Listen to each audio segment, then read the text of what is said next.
It's just another expiration Thursday. Whoa. Checking on my trades, yeah. Hoping to find a pile of money. Thursday. Did you say expiration Thursday? I did, Terry. Market's not open tomorrow. Good Friday. So we got that going for us here on a Thursday, March 28th, 20 and the 24. Farm Fields of Valparaiso, Indiana, back from Mexico. Back for a little spring break-in Mexico. Hey, 1991 on the portfolio right there. That's another all-time high. Write it down. 199. We saw it hit 1, right? You and I, we just saw that. So we're going to mark down the 991.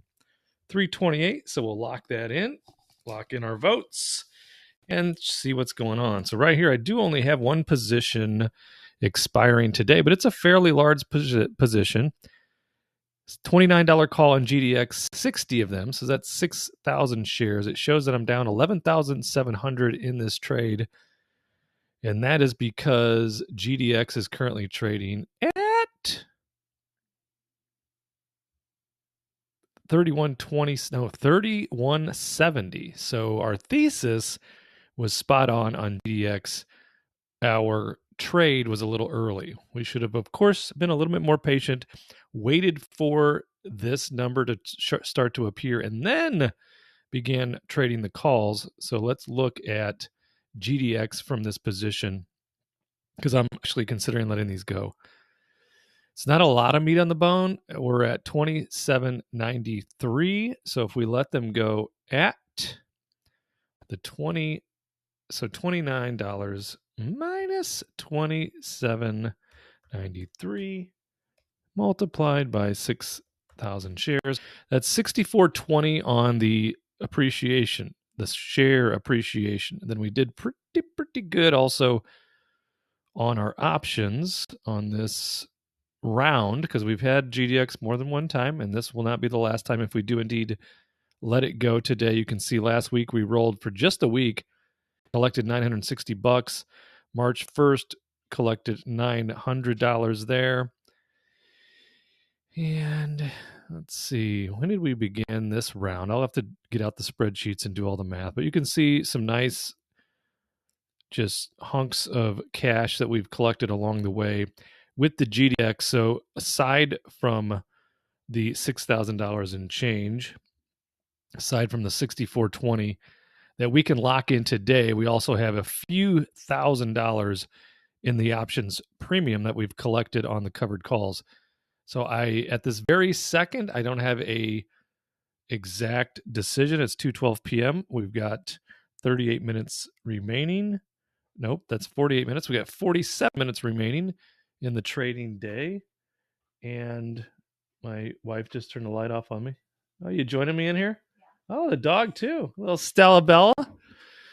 So I'm going to run some numbers real quick as soon as I'm done with this update and make a final decision on GDX. At this very moment, if you said, hey, Bart, you gotta make a decision right now.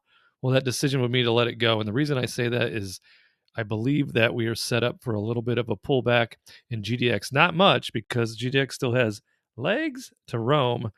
Got some running to do, but if we can catch the next little pullback at anywhere under $29, then we kind of, messed around and got a triple double, as our friend Ice Cube once told us. So we will run the spreadsheet, see what we want to do with the math. I've never gone broke taking profits, right, baby doll? Right.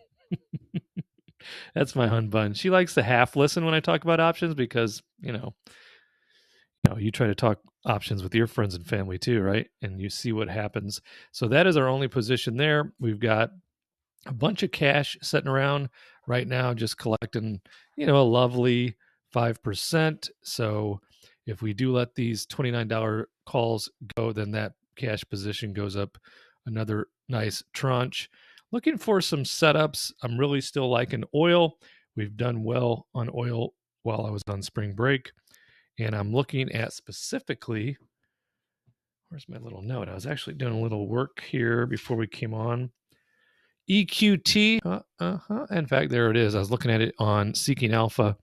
EQT on a little bit of a run, oil and gas company, Strong buy rated at the Seeking Alpha analysts there. And just looking at the Liberace and the Fibonacci, it looks like, what do my notes say? Looks like EQT is in wave 1, which is a small one, targeting between 40 and 43, and you see where it's at right now, 37. So I was thinking about maybe just testing it with some puts before the day ends, but I'll make that decision, or just buying maybe 1,000 shares outright and trying to follow that up to at least $1,000 profit before pulling the trigger, because then we got a 2 down with a target of 37, and then the large 3 leg up. 3 is typically the largest wave out of the 5 waves, and with a target of around 55. I'm going to try to bring up the old bar chart offline, create what I have written here in pencil and show you what my thoughts are there. So I'll either trade some puts on EQT, or I will purchase 1,000 shares outright and then look for a minimum of $1,000 in what will be like less than a week swing trade. So we got that going for us. But I just wanted to check in. It's been a while. Got a lot of work to do to gather my thoughts for us going forward. Sitting on a bunch of things that I'm waiting to pull the trigger on trades. Like Tesla has had a little bit of an up and down, but up lately. Today it's down, but I'm looking forward to being in the 180s before I trade covered calls there. Devon Energy been on a nice run. Broke $50 today, which is very nice.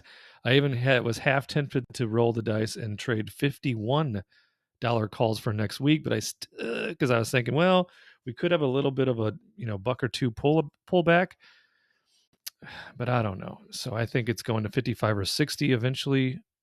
Devon Energy, AbbVie still running nice. CleanSpark, it's like you can almost trade that daily, but it is very dangerous on the dance floor.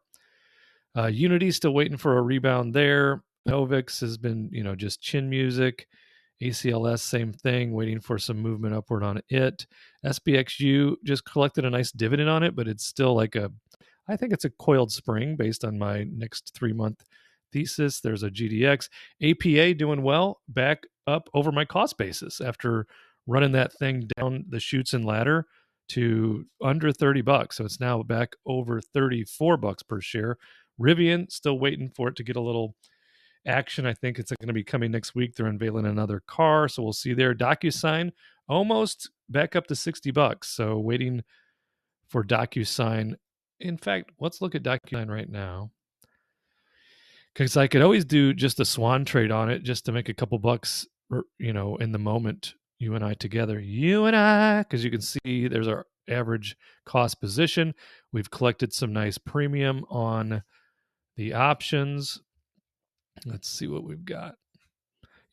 We were trying to catch a falling knife after the shares had run up because 2 private equity firms were trying to buy it.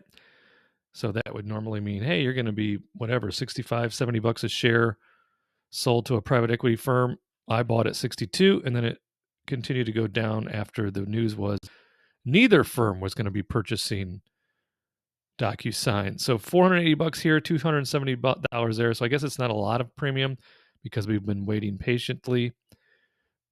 But let's see if we traded a 62 out a week just to see what kind of action that we would get. Trade options, call.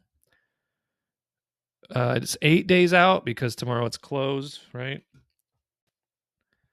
So if we went to 62, we'd be at 17.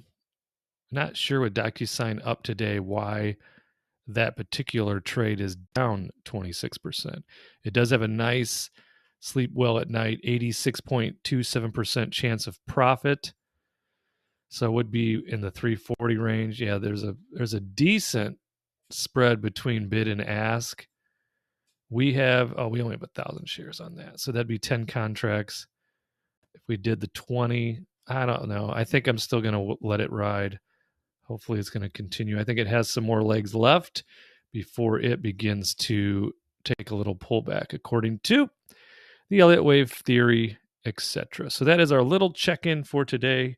I have a lot of things I want to do with you, looking at AR, that's Ontario Resources, looking at Boeing, believe it or not.